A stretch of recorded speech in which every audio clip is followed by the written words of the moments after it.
Ok, je veux que tu oublies tout ce genre d'alt si tu veux racheter la baisse des cryptos et imaginer une grosse performance. Pourquoi? Bien parce que trop souvent, on pense à oui, lui c'est un bon projet, ah oui, lui c'est un bon projet, il a des bons fondamentaux. Oui, et parfois c'est vrai, et souvent c'est vrai. Mais la vérité, elle est dans le graphe. Il faut se dire la vérité en face maintenant.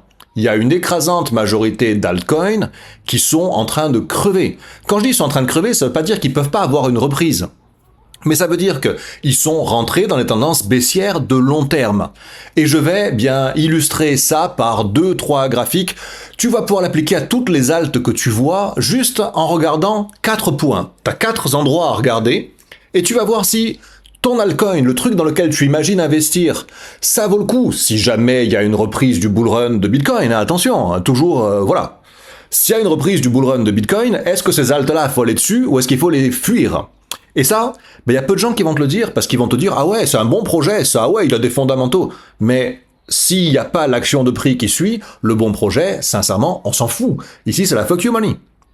Ici, ce qu'on veut, c'est gagner de l'argent le plus simplement possible sur les marchés de façon à pouvoir vivre comme on veut. On n'est pas là dans l'idéologie de « Ah ouais, c'est un bon projet. Ouais, mais s'il me rapporte pas d'argent, moi, le bon projet, il m'intéresse pas, tu vois. » Donc là, je vais te prendre l'exemple d'une crypto qui s'appelle Nosana.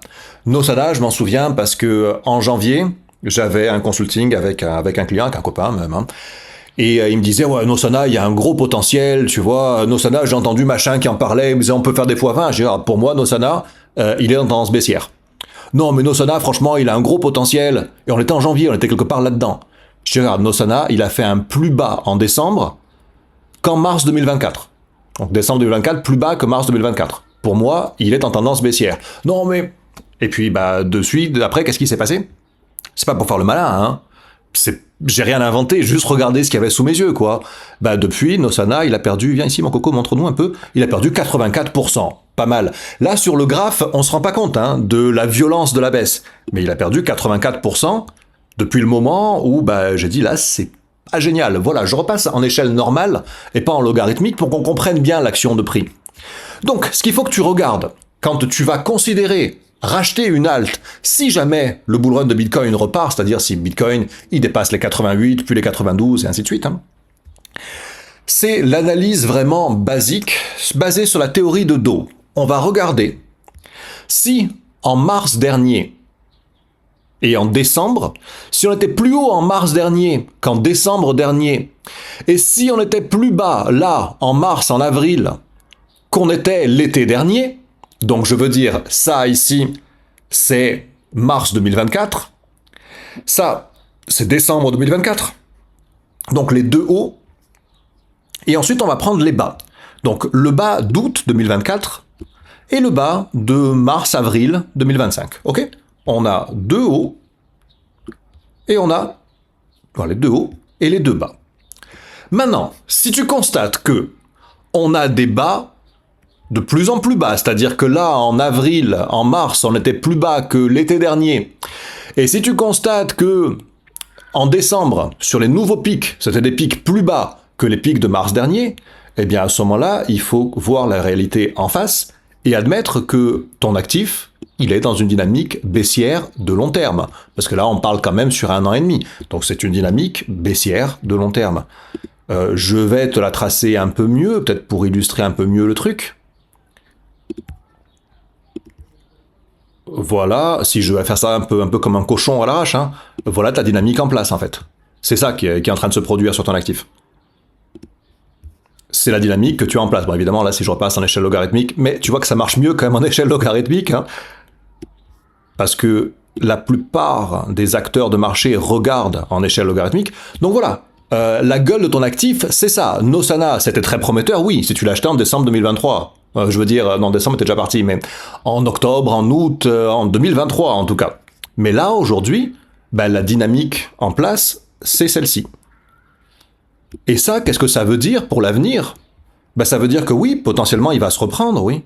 Potentiellement, il va se reprendre, il va faire ça. Et puis après, il va faire ça. Voilà. Donc, si tu t'attends à ce qu'il fasse ça et qu'il revienne ici, il n'est pas franchement bien placé pour faire ça. Il est bien placé pour faire l'inverse. Il est bien placé pour remonter ici et redescendre plus bas.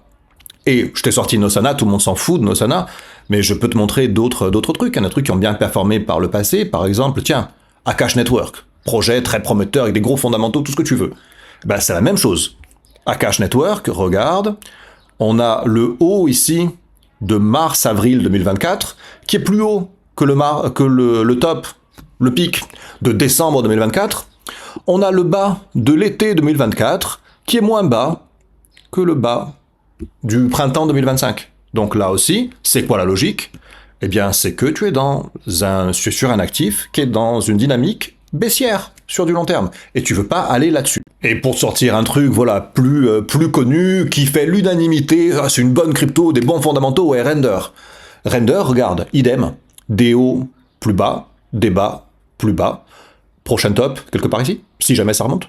Et prochain bas, quelque part là, si jamais ça redescend.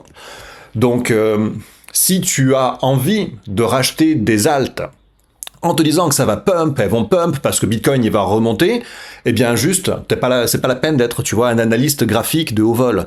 Juste, tu ouvres un graphe, même si tu l'as pas comme ça, le graphe, tu ouvres, tu vois, juste sur ton téléphone, tu vois, tu regardes comme ça, très simplement, un graphique très simple. Ça, c'est Ondo. Et Ondo, je vois ici, eh bien, j'ai un premier haut qui est plus bas que le second. Et j'ai un bas qui est plus bas que le second. Donc ça veut dire qu'il fait des hauts de plus en plus hauts et des bas de plus en plus hauts aussi. Et là, je comprends que, par exemple, Ondo, il n'est pas en train de crever, il n'est pas à jeter. Effectivement, si le bull run des cryptos repart, ou peut-être qu'il n'est pas arrêté, tu vois ça comme tu veux, hein. En tout cas, pour l'avenir, lui, c'est un bon cheval sur lequel parier. Les autres, tu le vois, de plus en plus bas, haut de plus en plus bas, bas de plus en plus bas, ciao, hasta la vista. Comme je vous le dis ici à tous, à la prochaine vidéo, ciao.